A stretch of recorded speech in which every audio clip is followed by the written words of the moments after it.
Hello, intelligence. How are you? Hope you all are good.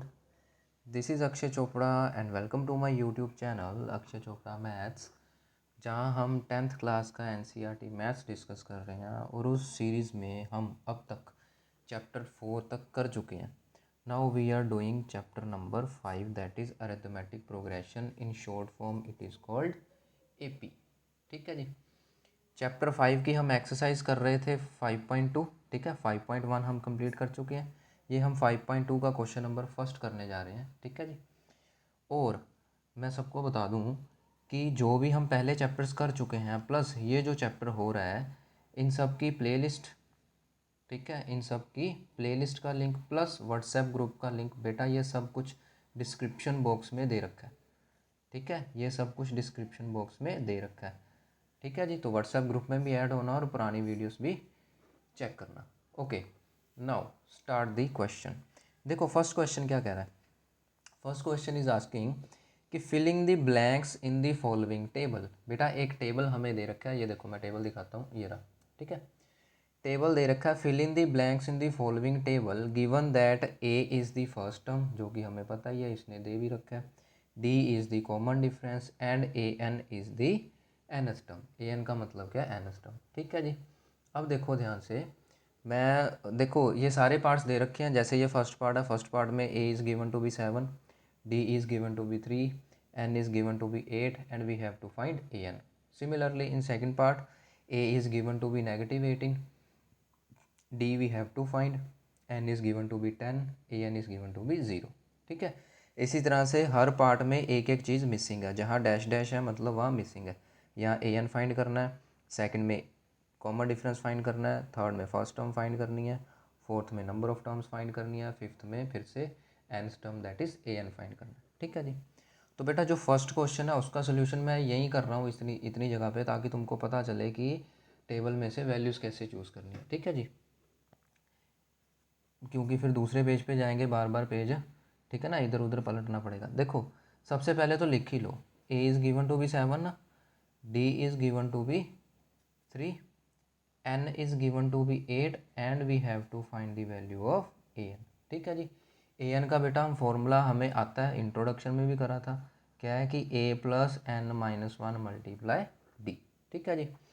अब देखो n की जगह 8 है, यानी वी हैव टू फाइंड ए 8, यानी कि eighth term of this A P. ठीक है जी. ए प्लस 8 माइनस 1 इंटू डी. ठीक है ना. तो ए 8 कितना आ गया, 7 प्लस 8 माइनस 7 इज 7 मल्टीप्लाई 3. सबसे पहले मल्टीप्लाई सोल्व होती है, तो 7 प्लस 7 3 ज़ा 21, तो ए 8 की वैल्यू क्या आ गई, 28. ठीक है जी. बस इतना सा क्वेश्चन था हमारा. ठीक है ना. सारे पार्ट्स ऐसे सोल्व करने हैं बेटा हमने, सारे के सारे पार्ट्स. चलो अब नेक्स्ट पार्ट पे जाते हैं. सेकंड पार्ट देखो, सेकंड पार्ट सोल्व करने जा रहे हैं. सेकंड पार्ट में देख लो क्या क्या गिवन है. सेकंड पार्ट में a is given to be -18, d we have to find, n is 10 and A N is 0. ठीक है जी. तो वैल्यूज़ लिख लेते हैं. ए की वैल्यू क्या है, -18, डी हमें फाइंड आउट करना है, n is given to be 10 and A N is given to be 0. ठीक है जी. बस हो जाओ स्टार्ट. तो क्या आएगा, A N equals to A plus N minus 1 into D. बार बार बोलता हूँ जनरल फॉर्मूला ज़रूर लिखना है, इसके मार्क्स होते हैं. ठीक है. अब एन 10 है ना, यानी कि हमें ए 10 मतलब 10th टर्म निकालनी है. तो it will be -18 plus 10 minus 1 into D. ठीक है, कॉमन डिफरेंस फाइंड करना है. अच्छा, ए 10 की वैल्यू, ए एन की वैल्यू क्या है, 0, जो भी है. 0 इक्वल्स टू -18 प्लस 9d आ गया. ठीक है जी. ये -18 दूसरी तरफ जाके पॉजिटिव हो जाएगा. 0 प्लस 18 ना इक्वल्स टू 9d, यानी कि 18 इक्वल्स टू 9d. तो 9 दूसरी तरफ जाके हो जाएगा डिवाइड, तो value of d will be 2. तो यहाँ से जो हमारा d है, d की वैल्यू क्या आ गई, 2. ठीक है जी. अब बढ़ते हैं थर्ड पार्ट की तरफ. ठीक है, अब टेबल से वैल्यू देखनी आ गई ना, तो मैं यहाँ से सीधी वैल्यूज़ लिख दूँ. जो उसमें थर्ड है उसमें A we have to find out, D is given to be -3 and N is given to be 18 and A N is given to be -5. ठीक है जी. चलो फॉर्मूला लगा दो, A N equals to A plus N minus one multiply D. ठीक है जी, ये आ गया फॉर्मूला अपना। नाउ ए एन की वैल्यू क्या है 8, A 8 equals to A find out करना है प्लस 8 नहीं है 18 है। ठीक है, 18 माइनस वन मल्टीप्लाई -3। ये जो भी ए एन है ए 18 है, it is given to be -5। तो -5 equals to A plus 17 multiply -3 ना। तो 17 मल्टीप्लाई -3 कितना हो जाएगा? पहले तो ये नेगेटिव आ जाएगा, पॉजिटिव नेगेटिव नेगेटिव हो गया। ठीक है, नहीं अगर कन्फ्यूज़न है तो एक बार लिख लो। ये देखो, ये जो आंसर आएगा ये क्या नेगेटिव में आएगा। तो 17 मल्टीप्लाई 3, ठीक है जी, कितना आ गया 51। ठीक है जी, तो ये पॉजिटिव नेगेटिव नेगेटिव हो गया। -5 इक्वल्स टू ए -51। तो -5 प्लस 51 इक्वल्स टू ए। तो ए की वैल्यू क्या आ गई अपने पास 46। ठीक है जी, ये था अपना क्वेश्चन पार्ट नंबर 3। अब बढ़ते हैं फोर्थ पार्ट की तरफ। फोर्थ पार्ट में क्या कुछ गिवन है वो मैं लिख देता हूँ यहाँ पे। सबसे पहले a is given to be -18.9, d is given to be 2.5, n we have to find, and A N is given to be 3.6। ठीक है जी, 4 पार्ट्स हैं। चारों पार्ट्स में फर्स्ट पार्ट में ए एन फाइंड करवा लिया, सेकंड पार्ट में D find करवा लिया, थर्ड पार्ट में ए फाइंड करवा लिया, फोर्थ पार्ट में एन। ठीक है, चारों का एक एक क्वेश्चन दे दिया। तो सबसे पहले तो अपना वही फॉर्मूला लगाओ, A N equals to A plus N minus one multiply D.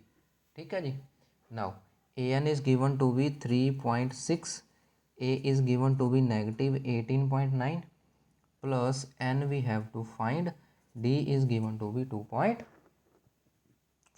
ठीक है जी, सबसे पहले तो ये 18.9 दूसरी तरफ ले जाओ, ये क्या हो जाएगा पॉजिटिव हो जाएगा ना।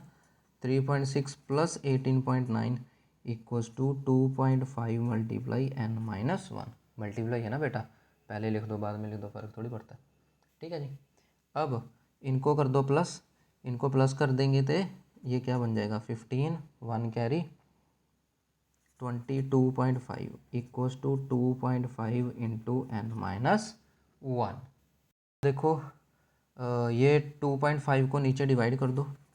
सबसे पहले तो इनके पॉइंट एलिमिनेट कर दो। चलो ये क्या बन जाएगा 2/5 equals to 25/10 into n minus one. ठीक है जी, ये मत कहना सर बिल्कुल इजी, मतलब ठीक है ना, बेसिक से करवाते हैं। कई होते हैं जिनको प्रॉब्लम आती है कैलकुलेशन में, इसलिए मैं एक एक स्टेप कर रहा हूँ बच्चों की तरह। ठीक है, ये दूसरी तरफ जाएगा तो रेसिप्रोकल होगा ना।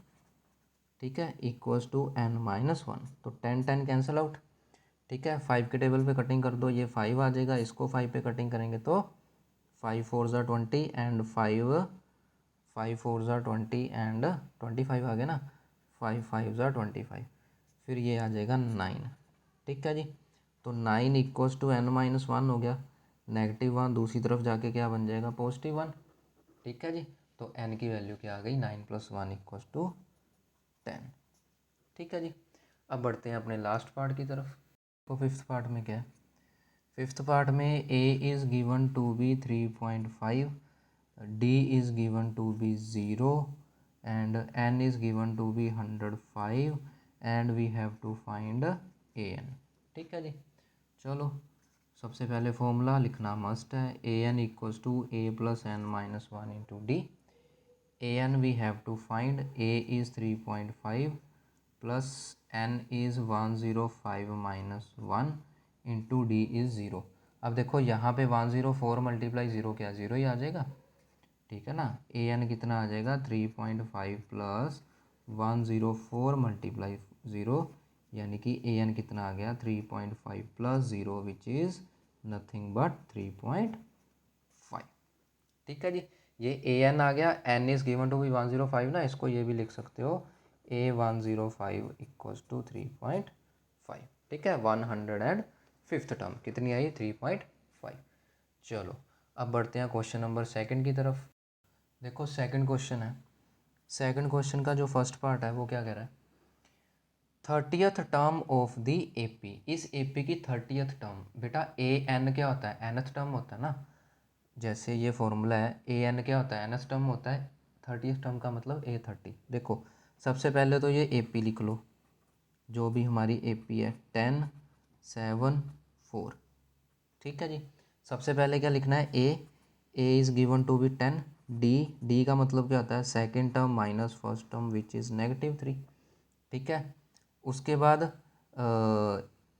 30th टर्म, या 30th टर्म का मतलब A30 फाइंड करना है। इसका मतलब जो n की वैल्यू है, n is given to be 30। बेटा ए एन नहीं होता ना, जनरल टर्म क्या होती है, ए एन होती है ना। अभी तो हमने करा a + n-1 इंटू डी। उसने ए एन का मतलब क्या है, nth टर्म। यहाँ पे उसने क्या पूछा है, 30th टर्म, यानी A30। बात समझ आई ना। अब तुम ये मत कहना कि क्वेश्चन में ए गिवन, मतलब ए फाइंड कर लिया, डी फाइंड कर लिया, एन कैसे पता चलेगा। बेटा ये रहा, उसने 30th टर्म पूछा ना, यानी ए एन क्या होता है, nth टर्म, वही वाला एन यहाँ पे है। अब उसने पूछ लिया 30th टर्म, यानी कि A30, यानी कि यहाँ पे क्या आएगा 30, एन की वैल्यू क्या है 30। बात को समझे ना। तो बस फिर A30 कितना आ गया, A + 30 - 1 इंटू डी। ठीक है जी, आगे तो कैलकुलेशन रह गई, बस इतना समझना था। A30 we have to find, it is 10 + 29 multiply -3। ठीक है जी। तो A30 इज़ 10 + 29 - 3 क्या आ जाएगा, नेगेटिव में आएगा कुछ ना कुछ। ठीक है जी। 9 3 ज़ार 27, 2 कैरी, 3 2 ज़ार 6 एंड 2 8। ठीक है जी। तो ये पॉजिटिव नेगेटिव नेगेटिव हो जाएगा, तो A30 = 10 - 87। तो 10 - 87 कितना हो गया, -77। ठीक है, अपना आंसर क्या आ गया, -77, which is option number C. ठीक है जी। चलो अब बढ़ते हैं अगले क्वेश्चन की तरफ। नेक्स्ट पार्ट में क्या, नेक्स्ट पार्ट में उसने कौन सी टर्म पूछी है, नेक्स्ट पार्ट में उसने पूछा है find the 11th term of the AP, यानी कि A11, यानी कि n की वैल्यू 11 है। ठीक है जी। सबसे पहले तो AP लिख लो, A = -3, सॉरी AP लिखनी थी, चलो AP लिखो पहले, -3 -½ उसके बाद 2 एंड सो ऑन। यहाँ से A की वैल्यू क्या आ गई, -3, डी की वैल्यू क्या आ गई, second term minus first term, ये सेकंड टर्म है माइनस ये फर्स्ट टर्म है। ठीक है जी। ये पॉजिटिव हो गया, -1/2 + 3। ठीक है जी। अब देखो डी निकाल रहा हूँ मैं, इनका एलसीएम करेंगे तो क्या आ जाएगा, 2 आएगा ना, एलसीएम तो 2 ही आएगा। तो इसको 2 से मल्टीप्लाई करेंगे तो it will be 1 - 6, that is -5/2। ये डी की वैल्यू आ गई। ठीक है जी।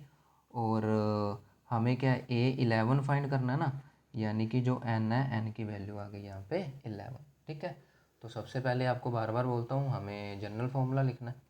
जनरल फार्मूला लिखो, AN = A + n-1 into D. A11 = A + 11, यानी कि n-1 इंटू डी। ठीक है जी। तो A11 क्या हो गया, -3 + 10 इंटू -5/2। ये तो कट गया, 5 आ गया ना, तो 5 5 ज़ा 25। A11 क्या हो गया, -3 + -25। ओके जी। तो बस पॉजिटिव नेगेटिव क्या होता है, नेगेटिव होता है। तो -3 -25, यानी कि 11th टर्म क्या बन गई, -28। ठीक है जी। तो ये था अपना क्वेश्चन नंबर 2। ठीक है जी। तो यहीं पर हम अपनी वीडियो समाप्त करते हैं। मिलते हैं नेक्स्ट वीडियो में क्वेश्चन नंबर 3 के साथ। Till then goodbye and take care.